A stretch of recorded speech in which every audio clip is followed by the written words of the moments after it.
अमरावती जिला कामों का श्रेय लेने के लिए प्रसिद्ध है। यहाँ हर नेता कामों का श्रेय लेने के लिए होड़ लगाता है। ऐसे ही कई कामों की जब हमने जांच की कि उसका श्रेय किसने लिया और हकीकत में वो काम किसने किया, देखिए एक विशेष रिपोर्ट।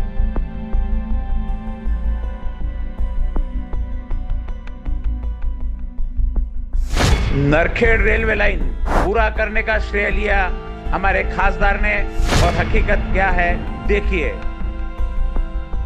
पण या मतदारसंघामध्ये पहिल्यांदा निवडून आल्यानंतर मी पहिल्यांदा कॉन्सन्ट्रेट काय केलं असेल, अतिशय विचारपूर्वक नरशिंहरावांनी जरी ते काँग्रेसचे असले तर रामटेकचे खासदार होते आणि अमरावती नरखेड रेल्वे लाईन ही आपल्या अमरावती जिल्ह्यातील वर्धा जिल्ह्यातील लोकांसाठी वरदान ठरू शकते। त्याचं कारण की मुंबईवरून नागपूरकडे जाणारी रेल्वे आणि नागपूरवरून दिल्लीकडे जाणारी रेल्वे या त्रिकोणाला छेद देणारी जर रेल्वे निर्माण केली तर 4-4.5 तासाचं अंतर वाचतं, वेळ वाचतो, जवळपास 300 किलोमीटरचं अंतर वाचतं आणि लोकांचे पैसे वाचतात। कि नरखेड़ से इस ट्रेन को दिल्ली जोड़ने की बात हो रही थी, लेकिन वो भी प्रश्न बहुत सालों से प्रलंबित था।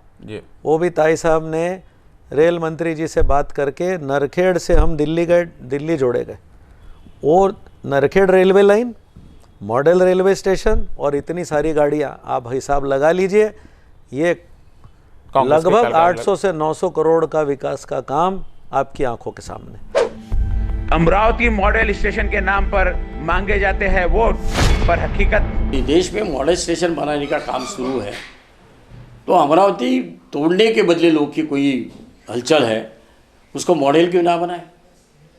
आपको याद होगा त्रिवेदी करके यहाँ रेल मिनिस्टर आए थे उसका उद्घाटन करने, तभी वही मंच पर वही प्रतिभा ताई के साथ बैठा था। रेलवे की बात कर रहे हैं जी, तो मैं अरसुल साहब की बहुत इज्जत करता हूँ, लेकिन जो हकीकत है वो ये है कि अमरावती का रेलवे स्टेशन इसके पहले ये जगह ऑलरेडी कुछ मॉल वगैरह बनने वाला था, लेकिन चूँकि राष्ट्रपति प्रतिभा जी बनने की वजह से लालू प्रसाद यादव साहब के पास मैं खुद गया था, मेरे फादर भी गए थे उनके पास, उनकी बड़ी इज्जत करते थे वो, और वहाँ जाके भाई हमें अमरावती में रेलवे स्टेशन देना है।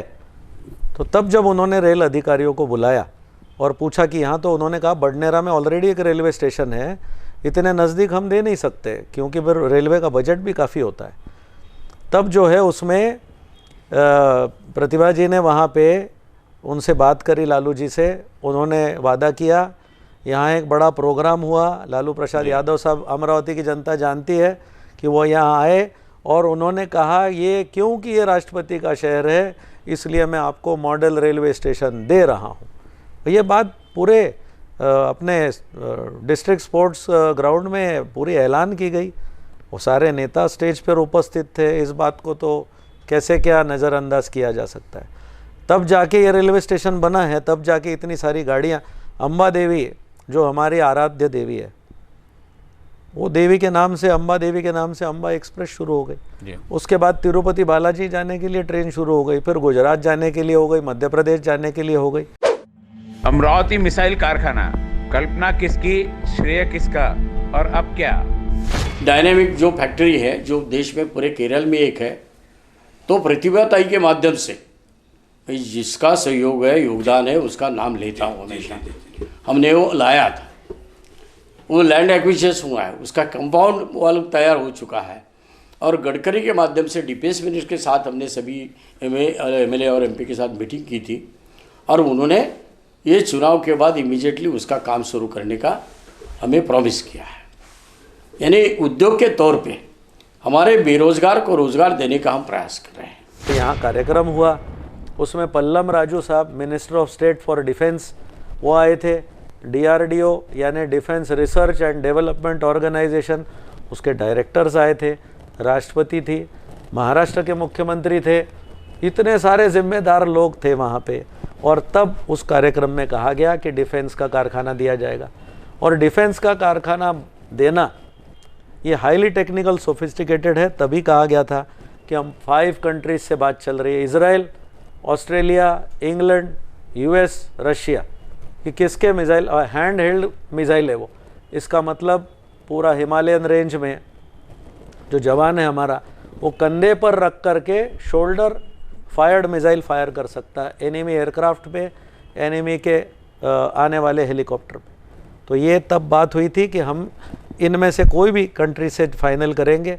गवर्नमेंट ने पैसा लगाया है, गवर्नमेंट ने 500 एकड़ ज़मीन अधिग्रहण किया है। वो उसकी दीवार ही आप देख लीजिए, वो तो मेरे ख्याल 20-25 करोड़ की तो दीवार बन चुकी है, बेसिक एमेनिटीज़ बनी है। और डिफेंस के प्रोजेक्ट में अगर कोई कहता है कि वो क्यों नहीं बन गया, 1 साल में ही बनना चाहिए था, तो भैया वो कोई ऑर्डिनरी कारखाना नहीं है, वहाँ कोई स्क्रू नहीं बनने वाला है, पूरे हाईटेक सोफिस्टिकेटेड वहाँ पे टेक्नोलॉजी आने वाली है और वो बन के रहेगा, मैं आपको गारंटी के साथ बोलता हूँ, क्योंकि सारे इस देश के जिम्मेदार लोग उस कार्यक्रम में उपस्थित थे।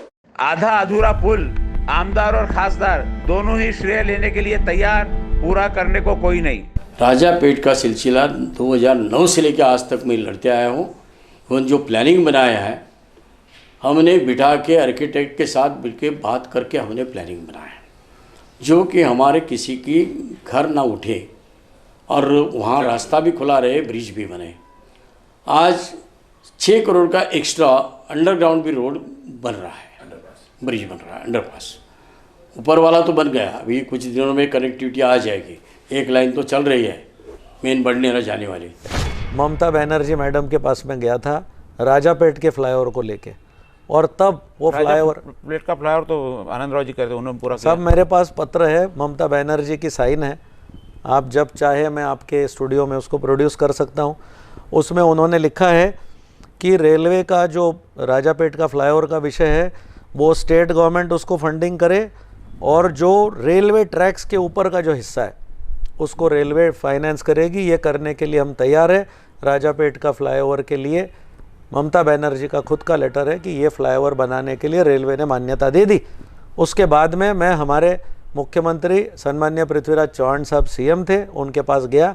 उन्होंने सबसे पहले यहाँ स्टडी शुरू करने के लिए, वो जो रेलवे के लोग आए थे, महानगर पालिका के अधिकारी, उनके साथ मेरी कई बैठकें हुई, प्रेजेंटेशंस हुए उसमें, और उसमें उन्होंने कहा 10 करोड़ पृथ्वीराज चौहान साहब ने तुरंत के तुरंत सैंक्शन किए, जिसको कहते हैं प्रिलिमिनरी सर्वे। मतलब ये कैसा होगा, इसके डिज़ाइन नक्शे वगैरह तैयार किए जाए।